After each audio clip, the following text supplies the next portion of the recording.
केरल देश में एक परम मेधावी सुधार्मिक नाम के राजा राज्य करते थे। धर्म पूर्वक चलना, प्रजा का पालन करना और भगवान नाम जप करना, शास्त्र विधि से बिल्कुल कभी प्रतिकूल एक भी आचरण जीवन में नहीं किया। तो उनके यहां महाभागवत चंद्रहास जी का प्रादुर्भाव होता है। भगवान के भक्तों का जिस कुल में प्रादुर्भाव होता है, वो कुल, वो ग्राम, वो नगर, वो देश परम पूजनीय हो जाता है। ये महाभाग्यशाली मूल नक्षत्र में प्रकट हुए। लौकिक में अमंगल माना जाता है और भाव में देखो तो मूल कौन है? नक्षत्र भगवान। ऊर्ध्वमूल मधा शाखा मुसत्तम प्राहुरव्ययम। सबके मूल कौन है? श्री भगवान। किस नक्षत्र में पैदा हुए? मूल में, भगवत स्वरूप। और लोक में माना जाता है कि मूलन में पैदा हुआ है लड़का, अमंगल है, कुछ नष्ट ही होगा, संसार बड़ा विचित्र है। जैसे बालक रोता है ऐसे उनकी आवाज में निकला कृष्ण कृष्ण। बड़ा आनंद हुआ सुधार्मिक राजा को कि हमारे कोई महाभागवत पधारा है, क्योंकि ये भजन करके पूर्व जन्म में ऐसी भागवती की स्थिति प्राप्त की कि अबोध अवस्था में ही श्रीमुख से कृष्ण नाम निकल रहा है। आनंद उत्सव मनाया जा रहा है। राजा है, राजकुमार प्रकट हुआ, और दूसरी बात वो स्वयं भक्त हैं और भगवान का ऐसा भक्त जो जन्म लेते ही कृष्ण नाम उच्चारण किया। ये आनंद ज्यादा दिन टिका नहीं। रोज बधाइयां हो रही, आनंद उत्सव मनाए जा रहे। शत्रु पक्ष के राजाओं ने मिलकर कहा यही अवसर है, आक्रमण कर दिया जाए और केरलाधिपति का सब पूरा महल घेर करके कोई एक भी न बचने पावे। शत्रु पक्ष के राजाओं ने घेर लिया, आसपास से राजा और सैनिकों ने घेर लिया।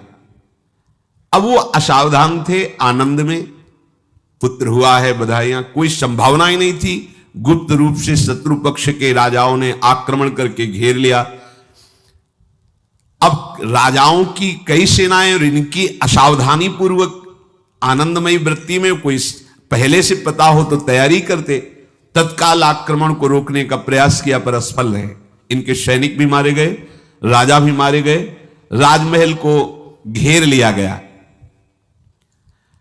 कोई भी एक भी बच के न जाने पावे।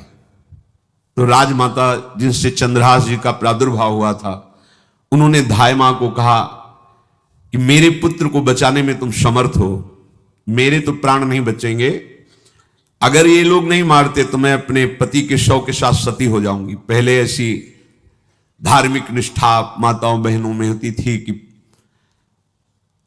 धाय मां ने विचार किया कैसे बचा सकती हूं, आसपास तो सब सैनिक घेरे हुए हैं। तत्काल उसने विचार किया कि अगर हम इनको राजकुमार की तरह ले जाती हैं तो हमें भी मारा जाएगा और इनको भी मारा जाएगा। देखो कितनी विपत्ति जन्म लेते हैं। कोई प्रश्न कर सकता है कि महाभागवत जिनके घर में प्रकट हो तो वहां धन वैभव सुख संपत्ति बढ़नी चाहिए, यहां तो जन्म से ही जैसे वहां माता पधार, ये क्या है? तो श्री भगवान स्वयं कह रहे हैं यस्य तुष्टो हम पार्थ वित्तम तस्य हराम्यहम करोमि बंधु विच्छेदम सच कष्टेन जीवति। हे अर्जुन, मैं जिस पर बहुत प्रसन्न होता हूं, आप अपने ऊपर भगवान को बहुत प्रसन्न करना चाहते हैं, बहुत प्रसन्न करने में यह है, देख लो, कह रहे जिस पर मैं बहुत प्रसन्न होता हूं सबसे पहले उसका ऐश्वर्य नष्ट करता हूं। फिर क्या करता हूं? फिर बंधु बांधवों का, फिर क्या करता हूं? असाध्य रोग उसके शरीर में। बोले महाराज जी तुम प्रसन्न हुए हो कि पूरे के पूरे नाराज हो गए हो? बोले यही मेरी प्रसन्नता है। क्या? माया का नाश। अब एकमात्र भरोसा केवल भगवान का, दूसरा कोई नहीं। ये सबको पसंद नहीं आएगा। सब तो उस भगवान की भक्ति चाहते हैं कि अगरबत्ती धूप बत्ती तन मन धन सब तेरा स्वामी, क्या लागे मेरा, पर अंदर से कह रहे सब तन मन धन सब मेरा, क्या लागे तेरा। ऐसे तो चलेगी भक्ति। लेकिन कई बार सत्संग में पीछे धाम में कहा था कि भगवान को रिझाकर लोक मांगोगे तो चैन से रह लोगे, और अगर उनसे प्यार करने की बात मन में ठानी कि बस मुझे केवल आपकी आंखों में आंखों को मिला करके जीवन व्यतीत करना है, मुझे और कुछ नहीं चाहिए, तो फिर लाडले आपको दुशरिहा का कोई आश्रय रहने नहीं देंगे। ध्यान रखना, जितने दुशरिहा होंगे तो ये बर्दाश्त हो तो कदम आगे बढ़ावे। बहुत प्रसन्न हो जाओ ठाकुर हम पे, तो कह रहे यस्य तुष्टो हम पार्थ वित्तम तस्य हराम्य हम करोमि बंधु विच्छेदम सच कष्टेन जीवती। जितनी श्वासें रहेंगी भयंकर कष्ट मैं उसको व्यतीत करने के लिए दूंगा। ये दंड नहीं है, ये पुरस्कार है। अनंत जन्मों का हिसाब बराबर करके कहीं इसकी वृत्ति मेरे से हट न जाए, ऐसे घेरे में डाल के अखंड चिंतन करवा के सजयति जयति जग उच्चरे। जाको करत श्याम सहाई प्रथम वर्णो कृपा क्रम हो विषय मूल गवाई। कुल कुटुंब बल वित्त हीनो दीन के दुखदाई। आपने को करजु लीनो आप ही अपनाई। कह रहे हैं अब मैं वर्णन करता हूं श्याम सुंदर जिस पर कृपा करते हैं उस पर कैसा बर्ताव करते हैं। बोले सबसे पहले उसके विषय भोगों का नाश कर देते हैं, फिर दूसरी कृपा कोई परिवार का कोई मित्र कोई रिश्ते नातेदार उसकी तरफ देखेगा भी नहीं, फिर ऐसा दुख प्रदान करते हैं कि केवल एक भरोसा रह जाता है, एक भरोसा एक बल एक आस विश्वास, बस नाथ आपके सिवा हमारा कोई नहीं। बस वहीं से जो चमत्कार प्रकट होता है, त्रिभुवन में कोई उसकी समानता नहीं कर सकता जिस पर ठाकुर की कृपा है। पर इस कृपा को हजम करने के लिए इसीलिए संत संग किया जाता है कि पहले से वो तैयार कर देते हैं।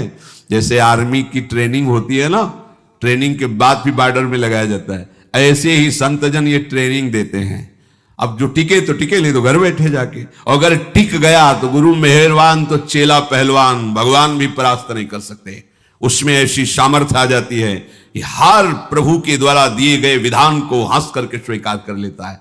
और ऐसा नहीं कि उसको कष्ट होता है, ये लोक भाषा में भगवान कह रहे हैं सच कष्टेन जीविता। नहीं तो जिस चिदानंद में वो सुख भोगता है वो ब्रह्मा को भी नहीं प्राप्त है जो भक्त को प्राप्त होता है। भक्त का वैभव दिव्य होता है, चिदानंदमय होता है। ये तो पापियों के पास भी वैभव है, रुपया पैसा कुटुंब परिवार। भगवान के दास के पास जो वैभव होता है वो अचिंत्य है, तुम चिंतन भी नहीं कर सकते, ऐसा वैभव होता है। धाय माने सेविका का रूप तत्काल लिया, जिससे पोछा झाड़ू लगाने वाले, और कुछ दोने पत्तल डाले, उनके नीचे चंद्रहास जी को डाला, ऊपर से करके इसे माथे पे रख के निकली। सैनिकों ने पूछा इसमें क्या है, तुम उनका राजघराने के दोने पत्ते जूठे दिखा। ऐसे नीचे किया तो देखा सब ऊपर जूठन पड़ा। हाँ चल निकल, जल्दी भाग यहां से निकल। बस वो भागी, बचा ले गई। वो कुंतलपुर पहुंची और वहां के जो मंत्री दृष्ट बुद्धि थे उनसे प्रार्थना की कि मैं सेवा कला में बड़ी प्रवीण हूं और ये मेरा पुत्र है, अगर आपकी कृपा हो जाए तो कुछ समय के लिए हम आपकी सेवा में, महल सेवा में रहेंगी और हमारे पुत्र का पालन पोषण हो जाएगा। उनकी परीक्षा ली गई तो राजघराने की सेविका थी, परम प्रवीण थी, पर उन्होंने ये परिचय नहीं बताया। विधि विधान से राज्य की सेवा में प्रवीण दासी पाकर उसको अच्छा लगा, ठीक है आप रह सकती है। अभी चंद्रहास जी 3 वर्ष के ही थे कि धायमा पधार गई और ये हर समय कृष्ण कृष्ण कृष्ण कृष्ण कृष्ण नाम इनके चलता रहता था। अब जो उनका दुलार करने वाली थी धायमा, वो भी पधार गई तो कौन उनकी तरफ देखे। पर बहुत ही गौर वर्ण, बड़े ही सुंदर। अब वो गलियों में भटकने, निकाल दिया महल से जब धाय मां मर गई, क्योंकि धाय मां की सेवा कारण उनको रखा गया था। 3 वर्ष के बालक गलियों में, तो कोई भी मां देखती उनको तो कोई उनको वस्त्र पहना देती, कोई भोजन करा देती। ऐसे ही भगवान के भक्तों की बड़ी विचित्र लीला होती है। यहां चंद्रहास जी को जो भी माता बहन देखती कुंतलपुर के गलियों में, तो कोई वस्त्र, कोई स्नान करवा देती, कोई काजल लगाती, कोई भोजन पवा देती। परमहंसों जैसा जीवन कट रहा है। कृष्ण कृष्ण कृष्ण कृष्ण। 14 भुवनों में जिनकी अव्याहत गति है, जो सबको देखते रहते हैं, श्री देवर्षि नारद जी। ये कृष्ण कृष्ण बोलता है बालक और इसका हरि के सिवा कोई नहीं। तो एक दिन एकांत में बैठे हुए थे बालक चंद्रहास जी, नारद जी पधारे हैं, भाई जी से मिले हैं। स्वप्न में कितने महापुरुष मिलते हैं जो भजन ठीक से करते हैं, ये बड़े बड़े महापुरुष आकर के उपदेश करते हैं। ये त्रिकाल सत्य हैं, कोई ऐसा नहीं है कि ये कहानी हैं, अभी हैं। जहां आप भगवत चिंतन करेंगे तो आपको परिचय बड़े बड़े महापुरुषों का मिलने लगेगा। नारद जी आए तो देखा आंख बंद किए हुए चंद्रहास जी कृष्ण कृष्ण कृष्ण कृष्ण कृष्ण ऐसा उच्चारण कर रहे। त्रिकालज्ञ सर्वज्ञ नारद जी ने देखा कि ओहो, इतना छोटा बालक और कृष्ण कृष्ण बोल रहा है। नारद जी ने स्पर्श किया दुलार करते हुए, सुनो आंख खोलो। आंख खोल के देखा श्री देवर्षि नारद जी। नारद जी ने कहा देखो हम तुमको एक अमोघ वस्तु देते हैं, और एक छोटी सी शालिग्राम की इतनी बड़ी शालिग्राम का जो वो दिया, बोले धो के पी लेना और दिखा के पा लेना, यही तुम्हारी सेवा पद्धति है। अर्थात स्नान करा दिया और जो तुम्हें मिले इनको अर्पित। तो उन्होंने विचार किया कि धोने के लिए, स्नान कराने के लिए पात्र चाहिए, भोग लगाने के लिए पात्र चाहिए। तो जैसे कोई पान की बीड़ी नहीं, तो ऐसे कपोल में शालिग्राम को रखे रहते, कोई पात्री नहीं, कोई सिंहासन ही नहीं, यही धुल गए। चरणामृत अंदर जा रहा, जब पाएंगे तो यही पा लेंगे, साइड में ऐसे करके फिर निकाल के धो। यहां कपोल में रखते छोटे से शालिग्राम चंद्रहास जी, और उपदेश किया भगवान के मंत्र का। जब कोई भगवत प्राप्ति के लिए चलता है तो भगवान ही गुरु रूप से प्राप्त होते हैं, वहां तक तुम्हें पहुंचा देते हैं या उन महापुरुष को आपसे मिला देते हैं। जब कोई भगवत प्राप्ति के लिए जहां चलता है तो ये भगवान अपनी तरफ से कृपा करते हैं। ये दृष्ट बुद्धि के जो महल में धायमान ने इनका आश्रय स्वीकार करवाया था, उसके एक पुत्र थे मदन जी, वो बड़े भागवत थे, और एक पुत्री थी जिसका नाम था विषया, वो बड़ी सुंदर थी, अभी छोटी अवस्था की थी। मदन जी का स्वभाव था भक्तों को भोजन पवाना। जो भगवत भाव के जन होते हैं उनके हृदय में ऐसा उत्साह होता रहता है कि जो वैष्णव हैं, संत जन हैं, इनको भोजन पवाने का मतलब श्री भगवान को भोजन पवाना। भक्तमाल में भी वर्णन है कि जैसे गर्भवती मां को आप कुछ भी पवाओ तो बालक की पुष्टता अपने आप होती है, ऐसे संतों के हृदय में भगवान विराजमान प्रगट रूप से हैं। जब हम संतों को भगवत भाव से भोग पवाते हैं तो साक्षात भगवान ही पाते हैं। वो मदन थे भगवत भाव के, तो उन्होंने बुलाया बड़े बड़े भक्तों को और ब्राह्मणों को। जब ब्राह्मण और भक्त पा रहे थे तो खेलते खेलते चंद्रहास जी भी वहीं चले गए और उन्होंने भी वहां प्रसाद पाया। अब बड़े बड़े ब्राह्मणों में एक ज्योतिषाचार्य थे। दृष्ट बुद्धि जी ने हाथ जोड़कर प्रणाम किया और अपने परिवार को प्रणाम करवाया और कहा यह हमारी पुत्री है। दृष्ट बुद्धि जी ने कहा आप इसका हाथ देकर बताइए इसको वर कैसा मिलेगा, कैसा ऐश्वर्य होगा। दृष्ट बुद्धि मतलब दुष्ट बुद्धि, ऐसा ही था वो। पर बड़ा विचित्र खेल है, इसकी बुद्धि एकदम विपरीत और पुत्र महाभागवत।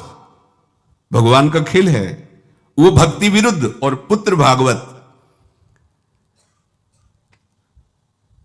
उन्होंने कहा वर, ऐसे दृष्टि डाली चंद्रहास जी वहीं पार, वो है इसका वर।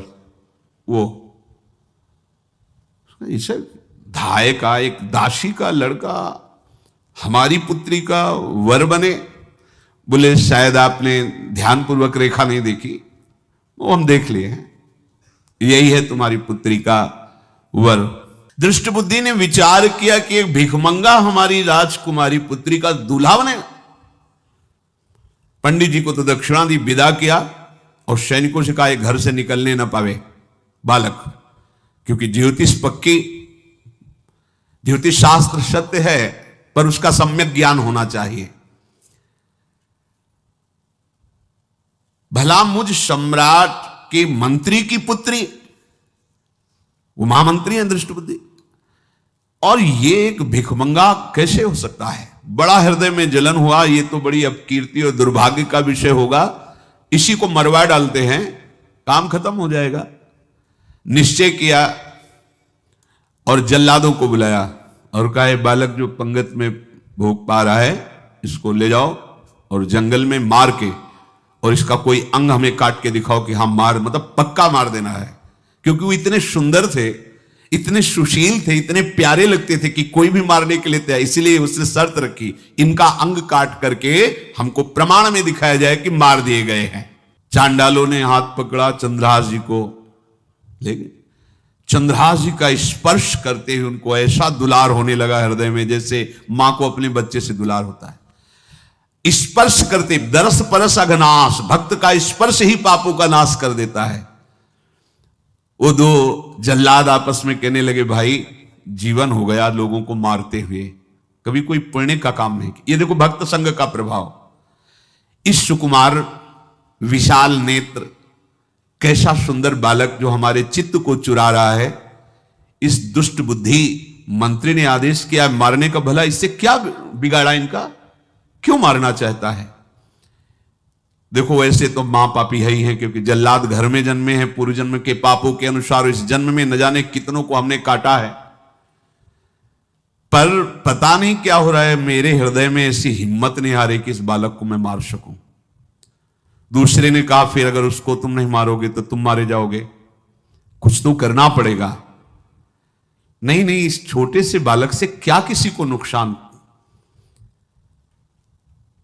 एकांत जंगल में ले गए और कहा, तुम जानते हो हम तुम्हें किस लिए लाए हैं? चंद्रहास जी बालक थे, 5 वर्ष की आयु अब हो गई थी। तो उनका, मुझे पता नहीं कि आप क्यों लाए हैं। बोले, हम जल्लाद हैं, तुम्हें मारने का हुक्म दृष्ट बुद्धि ने दिया है, मारना तो पड़ेगा ही तुम्हें। हमारी इच्छा नहीं कि मारे, पर हम तुम्हें अंतिम बात पूछते, तुम्हें कुछ भी पसंद हो, कुछ भी, तो तुम कहो, हम तुम्हारे लिए ला के देंगे, जो तुम्हें चाहिए बोलो, पर हमें वध करना पड़ेगा तुम्हारा। तो उनका, मुझे कुछ और नहीं चाहिए, बस थोड़ा सा समय चाहिए।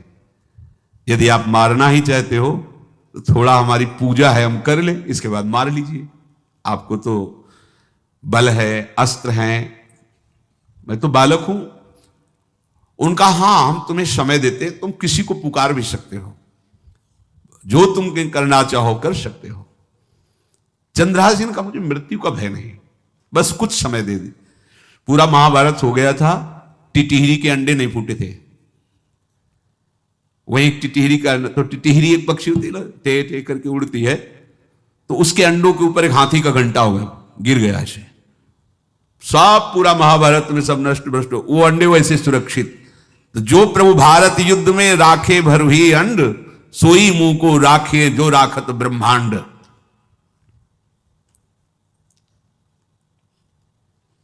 मैं तो अनाथ हूं, श्री कृष्ण के सिवा कोई मेरा है नहीं, मैं किसको पुकारूं? मेरा आश्रय तो एकमात्र वही प्रभु हैं। और निकाला शालिग्राम, यही सिंहासन है शालिग्राम का। भगवान के भक्तों की अपार महिमा है। क्या सेवा, वहां कोई पंचपात्र गंगा जल सब थोड़ी है, लेकर बस आंसुओं से अभिषिक्त कर रहे हैं। प्रभु मुझे तो कोई ज्ञान नहीं कि आपकी सेवा कैसे की जाती, मैं तो अपने मुख में ही आपको रखता हूं। अब मेरे जीवन का अंत होने जा रहा है, बस मैं यही प्रार्थना करता हूं कि मैं आपके ही समीप पहुंचूं, आपका ही स्मरण करूं, आपसे कभी विलग न हूं, एक भी वृत्ति आपसे कभी विलग न जाए। श्याम सुंदर मुरली मनोहर ललित त्रिभंगी, ध्यान करते हुए आंख खोली और इशारा किया, काट दो मुझे। जल्लादों ने जब देखा आंसू चल रहे हैं ऐसा, वो बैठ गए अस्त्र रख के, कहने लगे, भाई तुम मुझे मार दो, भले भले वो दृष्ट बुद्धि मुझे, मैं इस बालक को नहीं मार पाऊंगा, मेरी हिम्मत नहीं। अब कुछ भी हो, मेरा वध हो जाए, पर मैं इस बालक को, गिरे मुरझाई दया आई कछु भाए भरे, ढरे प्रभु और मति आनंद शोभिनी है, हुती छठी आंगुरी सो काट लई दूषण हो, भूषण ही भयो जाई कहीं सांच चीनी है। जब नेत्र का इशारा हुआ कि वध कर दो, तो जो बधिक मारने के लिए आए हत्यारे थे, वो आनंद से एकदम प्रफुल्लित हुए और कहा मैं नहीं मार पाऊंगा तुम्हें। तो एक ने कहा देखो एक उपाय मुझे दिखाई दे रहा है, इस बालक में विशेषता तो है ही, पर इसके पैरों में देखो, बाएं पैर में एक छठी अंगुली भी है, किसी किसी को होती है। गांव में तो कहते छंगू या छंगा, जिससे होता है ना गांव में, और ये छंगा मतलब 6 अंगुली के। बोले इसको अगर काट लेते हैं तो प्रमाण भी सत्य, जिसकी कसम खवाएगा मैं खा लूंगा कि ये चंद्रहास जी के, और मैं मार दिया। और कौन इस बालक को ढूंढेगा, जंगल में छोड़ देते हैं, अपनी तो सामर्थ्य नहीं। बदिकों ने, जल्लादों ने ऐसा ही किया और जाकर अंगुली दिखा दी, मैं बालक का वध करके आ गया हूं। उनको यह कि लाखों बार इन्होंने वध किया तो संशय का कोई रिश्तेदार थोड़ी है, वो तो बालक है, उसको मारने में क्या, हां ठीक है मार दिया गया। अब वो जो चले गए तो अंगुली जो कटी थी उससे रक्त प्रवाह हो रहा है। कृष्ण कृष्ण जगन्नाथ वासुदेव जनार्दन, हे कृष्ण हे जगन्नाथ हे वासुदेव हे जनार्दन, ऐसे नाम उच्चारण करते हुए मूर्छित हो रहे हैं चंद्रहास जी। वो छोड़ करके जल्लाद चले गए। चंद्रहास जी भगवान का स्मरण कर रहे हैं, तो जितने जंगल के मृग हैं वो सब मंडलाकार घेर के ऐसे। एक हुमा नाम का पंछी होता है, अगर उसके पंखे की छाया पड़ जाए तो चक्रवर्ती सम्राट का वैभव प्राप्त होता है। और वो भीड़ की भीड़ पक्षी आकर चंद्रहास जी के ऊपर ऐसे घेरे हुए हैं, आसपास मृग मृगी मृग शावक सब घेरे हुए हैं। बीच में चंद्रहास जी कृष्ण गोविंद दामोदर माधव ऐसे उच्चारण कर रहे हैं। जो भगवान के चिंतन में मगन रहना अपना स्वभाव बना लेता है, तो देखो ऐसे हत्यारों के हृदय में भी दया गई, क्योंकि दया समुद्र भगवान का स्मरण जो करते हैं उनमें ऐसी महामहिम दिव्यता आ जाती है। कोई भी कितना भी निर्दयी हो, अंदर से वो भले जल रहा है द्वेष के कारण, पर कहीं ना कहीं ये द्वेष आंतरिक राग का सूचक हो। वो भी भक्त को प्यार करता है, पर भक्ति ना होने के कारण वही उसका राग द्वेष में बदल जाता है। कोई भी हो, अंदर से जब भक्त के प्रति जलन पैदा करता है तो उसमें मूल होता है भक्त की महिमा, भक्त का महत्व, पर उसे ना प्राप्त, जैसे कहते हैं कि वो अंगूर खट्टे हैं और हट नहीं प्राप्त कर पाए तो अंगूर खट्टे हैं, बकाया महत्व सब के अंदर होता है। दुष्ट से भी दुष्ट के अंदर भगवान के भक्तों का महत्व होता है, क्योंकि सबके हृदय में भगवान विराजमान है। अब चंद्रहास जी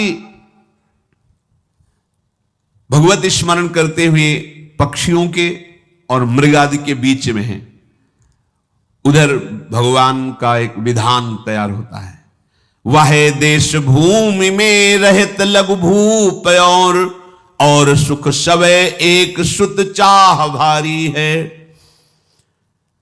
कुंतलपुर के ही अधीन एक चंदनवती नाम की राजनगरी थी, वहां के राजा थे, उनके पुत्र नहीं हो रहा था, तो कुंतलपुर सम्राट पद, चंदनवती राज्य राजा, जैसे प्रदेश और दिल्ली में बैठे हुए जो प्रधानमंत्री राष्ट्रपति वो बादशाह, जो दिल्ली का अधिकार वो बादशाह, और ऐसे छोटे छोटे जो राज्य हैं उनको राजा।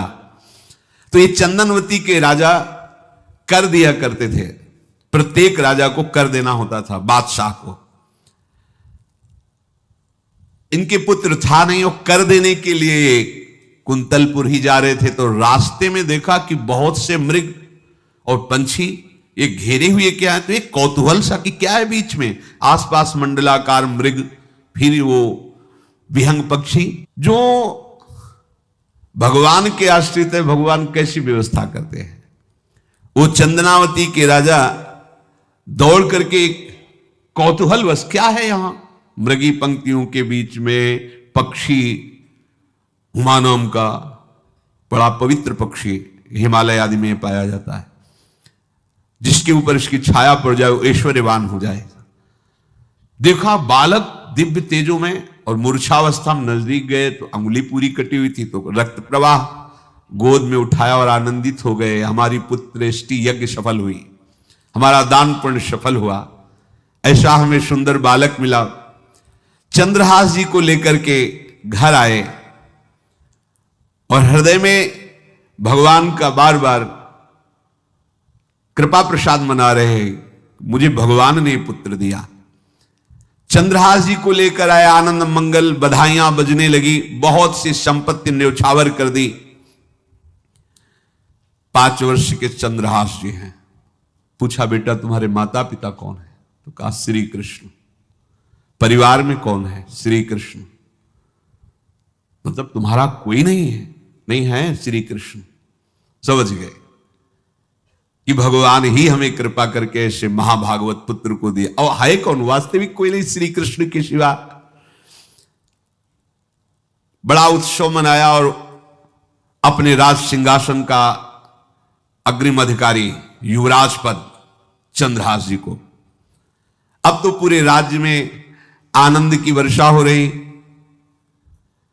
राजा मन में विचार कर रहे हैं कि ऐसा प्रतापी भक्त हमारे यहां आया है, अब हमको किसी को कर देने की जरूरत नहीं। तो जो हर महीने वर्ष में जो बंधा हुआ कर था उन्होंने नहीं दिया।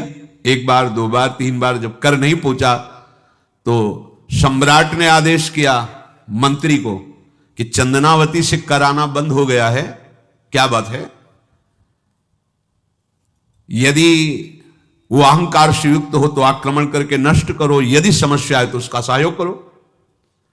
बादशाह के आदेश से वहां दृष्ट बुद्धि पहुंचे तो युवराज पद पर चंद्रहास जी विराज, जिनको मारने के लिए जल्लादों के हाथ में दे दिया था।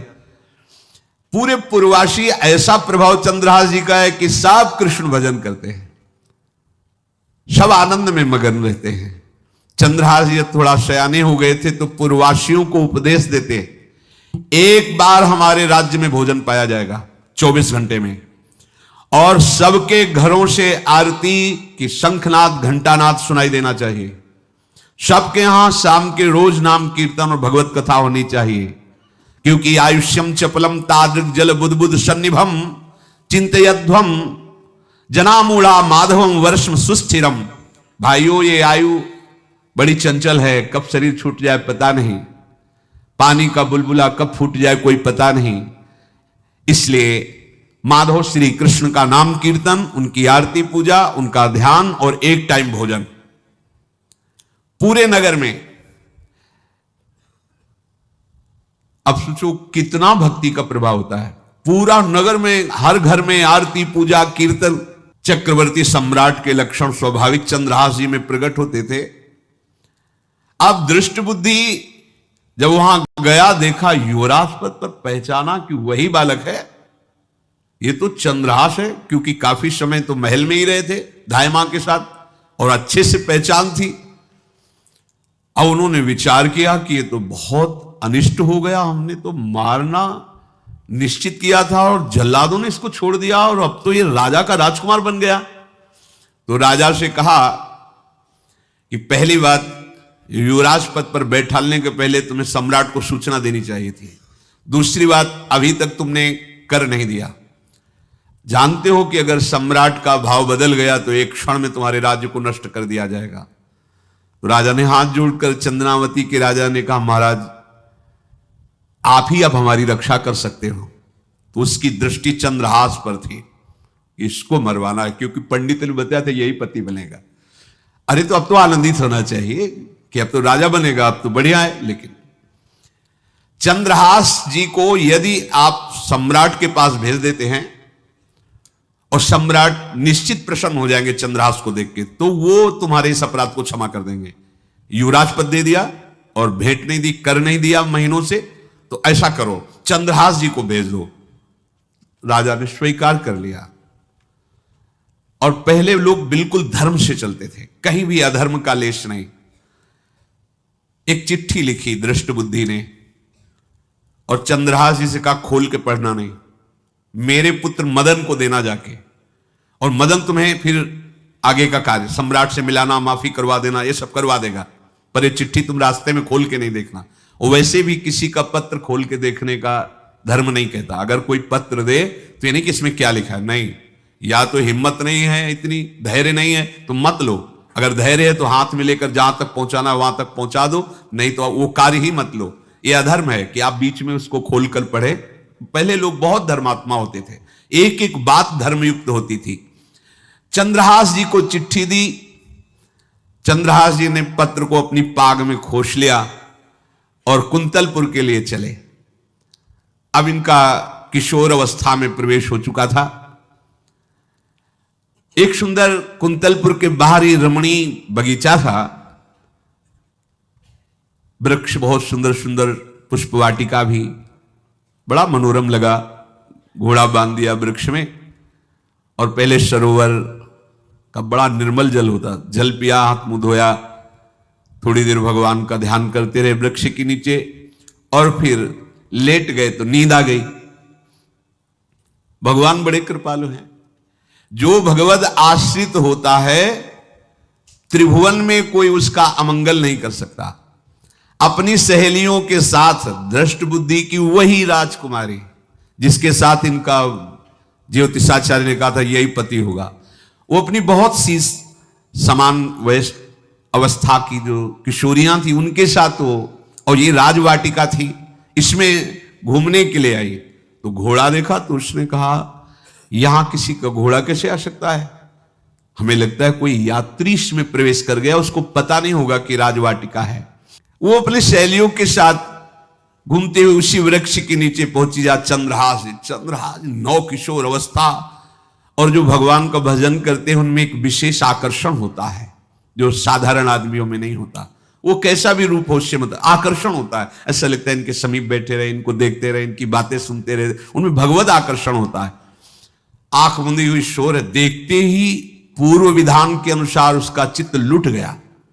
इतना सुंदर नौ किशोर अवस्था, आसपास देखा तो सखियां खेलने में लगी थी। पाग में एक चिट्ठी सी दिखाई दी तो झुक करके चुपचाप ऐसे नौ किशोर अवस्था में चंचलता भी होती है, चिट्ठी खोल करके देखा तो वैसे ही रूप माधुरी में आसक्त हो गई थी, पूर्व संस्कार से आकर्षण भी हुआ। इसने संस्कृत में लिखा था विस्मस्मयी प्रदातव्यम त्वया मदन शत्रुवे कार्या कार्यम न द्रष्टव्यम कर्तव्यम खलु में प्रियम। मदन पुत्र, उनके नाम था मदन। अय मदन, बिना कुछ विचार किए इसको विष दे देना जाते ही। क्या उचित है क्या अनुचित ये तुम्हें नहीं सोचना, मेरा प्रिय करना, मेरे आदेश का पालन, जाते ही से विष दे देना। पत्र उसने देखा पिताजी की बुद्धि खराब हो गई, ऐसे सुंदर नव किशोर को विष देने की बात लिख दी। अब उसे बड़ा दुख हुआ कि पहली ही दृष्टि में, अभी तो इन्होंने आंख खोल के हमें देखा ही नहीं, और इनको इस सोई हुई मुद्रा में देख करके मेरे प्राण समर्पित हो गए, मेरा चित्त समर्पित हो गया। चलो, जब मेरी सखियों के नाम पुकारे जाते हेमलता शशिकला आदि, तो मुझे चुभता था कि मेरा नाम पिताजी ने विषया क्यों रखा है। आज सार्थक हो गया, मेरा नाम सार्थक हो गया। काजल लगाई हुई थी, एक सीख से ऐसे काजल लिया, और एक संस्कृत में आ बनता है ऐसा, ऐसे, बस ऐसे कर दो तो विषया हो गया।